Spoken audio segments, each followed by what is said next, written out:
Hello, everyone, and welcome again to another Teacher Joseph podcast. Sometimes we need to describe things, maybe for an exam, or if we just want to talk about something we've seen or we've done. Describing things can be very hard in English, especially if we don't have a lot of experience. Describing things in an exam can be very daunting and difficult, and I want to give you a few tips to make it easier. Firstly, describing things doesn't involve a lot of vocabulary. In fact, it's better if you don't use so much vocabulary, but try to get inside the mood of the thing. In this way, you won't run out of steam after a few short sentences. As I'm always saying, in the IELTS exam, for example, you're asked usually to describe a holiday, describe a time, describe a moment, or even to describe a piece of art. But if you just describe these things using basic vocabulary, for example, there was grass, there were flowers, or in the piece of art, there was a woman's face, you're only showing the examiner the present tense or one tense, the past tense, and some very basic words. So it's much better to get inside what you're describing. To do that, first of all, you can ask yourself, how does this thing make me feel? And then from there, you can build a very good story around it, an experience of the thing, and that gets you out of only using one tense, the present tense, for example. Let me just give you a few examples, okay?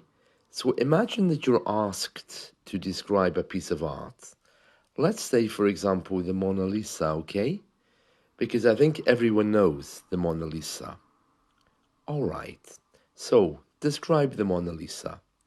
So I could say, well, it's a woman with a face and a black background, but very quickly you can hear that I've run out of things to say. I mean, I do have more vocabulary. I could add she's wearing a particular thing, she's wearing a scarf, something like this, but actually that would be a very simple description. It's better to step inside her mind and also to ask how you feel about the Mona Lisa. So let me give you a new answer. The Mona Lisa is one of my favorite paintings. It's a woman who stands rather motionless with a slight grin upon her face. When I see the Mona Lisa, she kind of makes me smile because I'm always trying to work out what she's thinking or what she's saying. Perhaps she's from a very noble family, or maybe she holds some secrets. That, for me, is what the Mona Lisa is all about. So in this picture, with her long dark hair against the dark background, it's very clear to me that there's something else going on in that picture that I'm not seeing. Her dress is very pretty, yet the expression on her face tells me that something there isn't being shown, something's being hidden.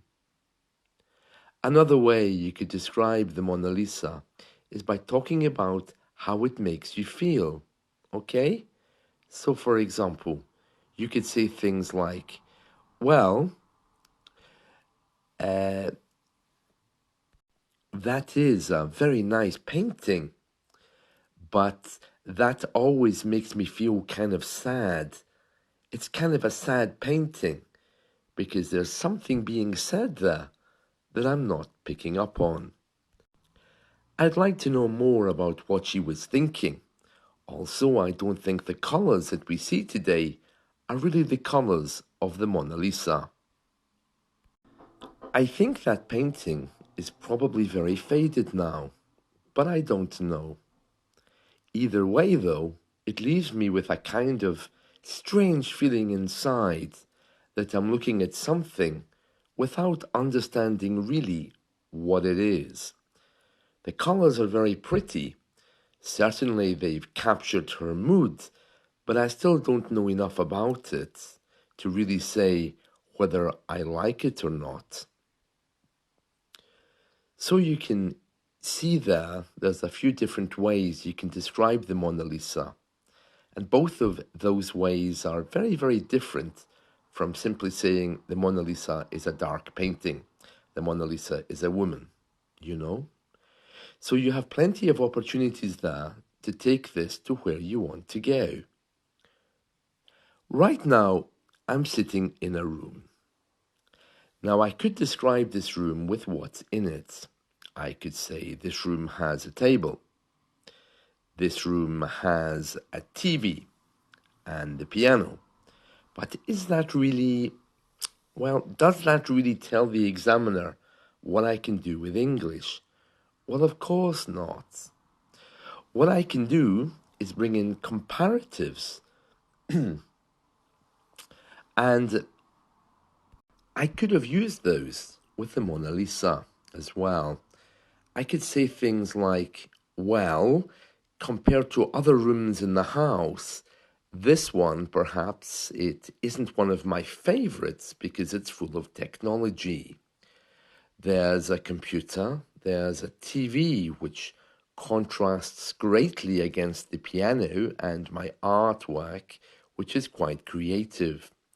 I would rather have a room without technology, where I could reflect. I think for me, that would be much better. So you can hear there, I've described what's in the room. But I'm comparing one thing against the other. And the more you can do this in an exam setting, the better your mark is going to be. Because of course you're going to get a higher mark for being able to switch tenses and comparatives very quickly. Let me just continue describing this room for you. Okay, so compared to other rooms in the house, this one is rather busy with the table where we eat, with the computer where my family members work, and the TV contrasting greatly against the comfort of the sofa.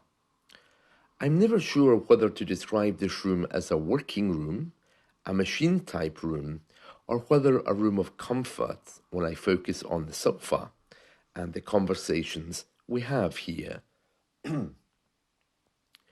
I could also talk about the artwork in this room.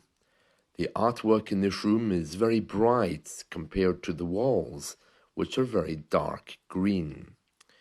The carpet is a kind of half and half mediocre color, and as a result, it doesn't really stand out. What makes this room alive for me is my little cat. He's the king of the house, and he likes to walk through this room. He kind of struts through it very confidently, whereas the rest of us kind of come and go. I would prefer if this room was designated as a room of relaxation, but in these days where technology dominates our lives, I can't escape the computer and TV. I'm pleased that the piano is there. At least it reminds me of some basic creativity. Now you can hear that that's a very, very different description from simply saying there is a table, there is a TV, there is a sofa, there is my cat. So it's something to focus on, how you can compare and contrast and give your own views. And the way you do this is by asking yourself, first of all, how does this thing make me feel? I hope you found this helpful. Let's talk again soon. See you. Bye.